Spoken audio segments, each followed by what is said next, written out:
Imagine two rose bushes growing in the same neighborhood. They may even be planted just a few houses apart.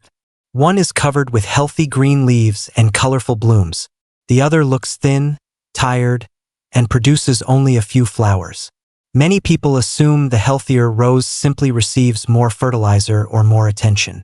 But after watching roses grow through many seasons, experienced gardeners often notice something very different.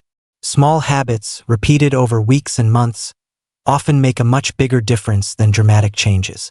The surprising part is that one of the most helpful habits actually involves doing less instead of doing more.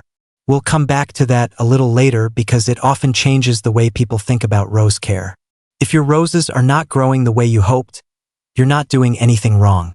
This is a very common experience, especially for beginners. Before explaining why this happened, it helps to understand what healthy roses need first.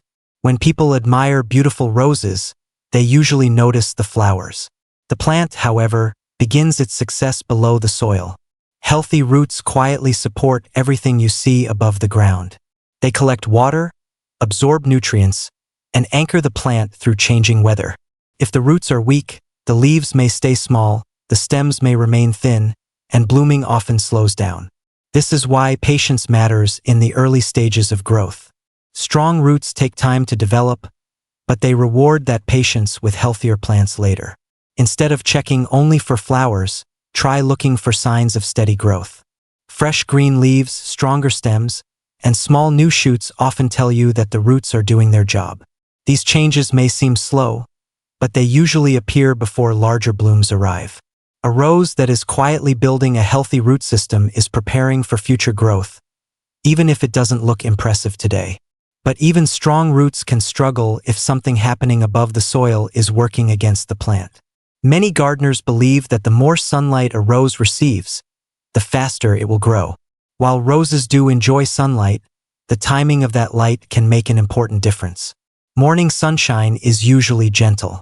It warms the leaves, helps dry away overnight moisture, and allows the plant to begin the day comfortably. Afternoon sunlight, especially during hot summers, can become much stronger. In warm climates, long hours of intense afternoon heat may stress the plant instead of helping it. Leaves can lose moisture more quickly, and flowers may fade sooner than expected.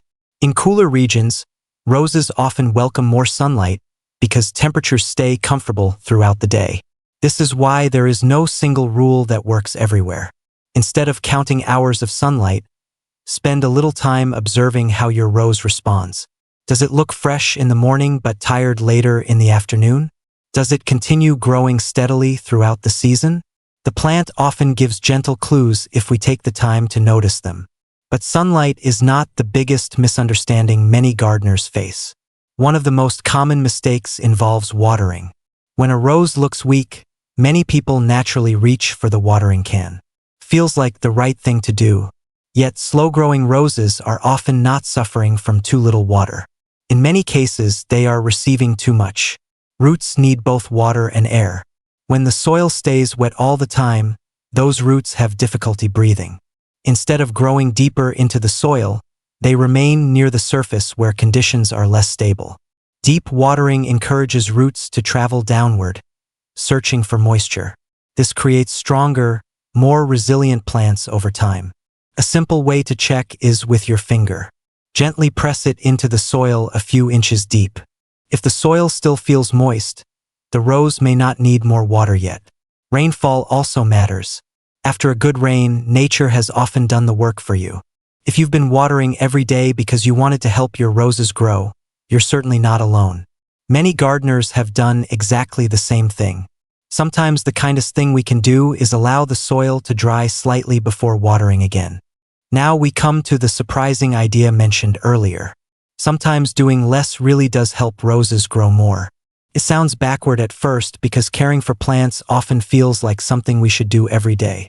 We trim a branch here, add fertilizer there, water again tomorrow, and keep checking for changes. Yet every adjustment asks the plant to respond.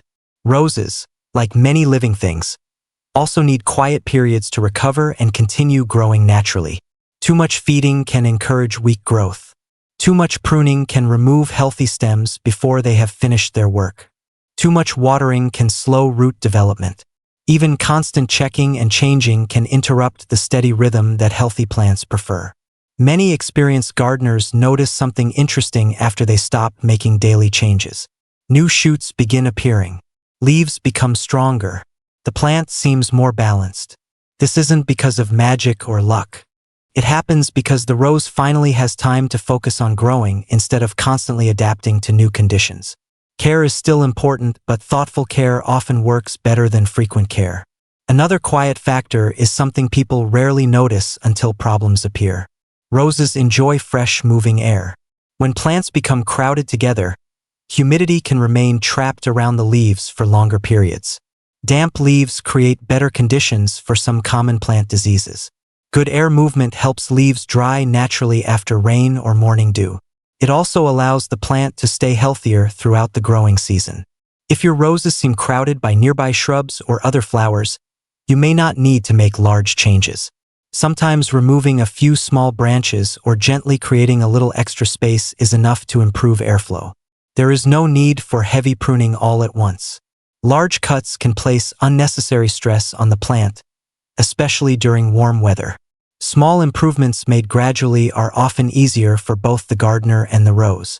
Healthy gardens usually develop through gentle adjustments rather than dramatic changes. Healthy soil quietly supports everything above it.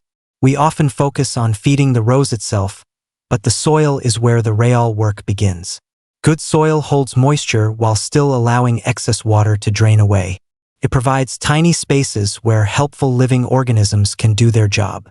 These natural helpers slowly break down organic matter and release nutrients over time. Adding compost is one of the simplest ways to improve soil. Compost helps the soil become softer, richer, and better able to support healthy roots. Unlike quick fertilizers that deliver nutrients all at once, healthy soil continues feeding the plant gradually throughout the season. You don't need complicated products to build better soil. Often, steady improvements made over time create stronger plants than frequent applications of fast-acting fertilizers. When the soil becomes healthier, the rose often responds naturally with stronger stems, greener leaves, and better blooming. One final habit quietly brings all of these ideas together. Many people watch their roses only when they are waiting for flowers. Yet flowers tell us about the past, while leaves tell us about the present. Fresh green leaves usually mean the plant is actively growing. Pale leaves, spotted leaves, or curling edges may be early signs that something needs attention. New shoots often show that the plant feels healthy and has enough energy to continue growing. Strong stems help support future flowers long before the buds appear. Learning to notice these small changes allows you to respond early instead of waiting until larger problems develop. Rather than reacting quickly to every small change, take a few days to observe the pattern. One unusual leaf may not mean anything serious. A steady change over several weeks tells a more complete story. Gardens often reward careful observation more than quick reactions. As all of these ideas come together, a simple pattern begins to appear. Healthy roses usually grow well because several small conditions are working together. Strong roots support the plant from below. Gentle morning sunlight encourages healthy growth. Careful watering strengthens the root system. Giving the plant time to recover allows natural growth to continue. Fresh airflow protects the leaves. Healthy soil quietly feeds the roots. Watching the leaves helps you notice changes before they become larger problems. None of these habits require rushing or heavy work. In fact, many successful gardeners spend more time observing than changing things. They understand that plants follow their own pace. Instead of trying to force faster growth, they create good conditions and allow nature to do much of the work. Your roses do not need perfect care every single day. They need steady care, gentle observation, and patience. Every growing season teaches something new. Even experienced gardeners continue learning because every garden is a little different. Climate, soil, rainfall, and sunlight all influence how roses respond. That is why comparing your garden to someone else's is rarely helpful. Your roses are growing in their own environment, and they will show you what they need if you take the time to watch carefully. If you're comfortable sharing, I'm curious which of these rose habits has made the biggest difference in your own garden. Your experience may encourage someone else who is just beginning their gardening journey. If you found today's conversation helpful, consider subscribing for more calm and simple gardening advice created especially for seniors and beginner gardeners. Until next time, remember that healthy gardens are rarely built through constant effort. Sometimes the garden improves when we simply step back and observe.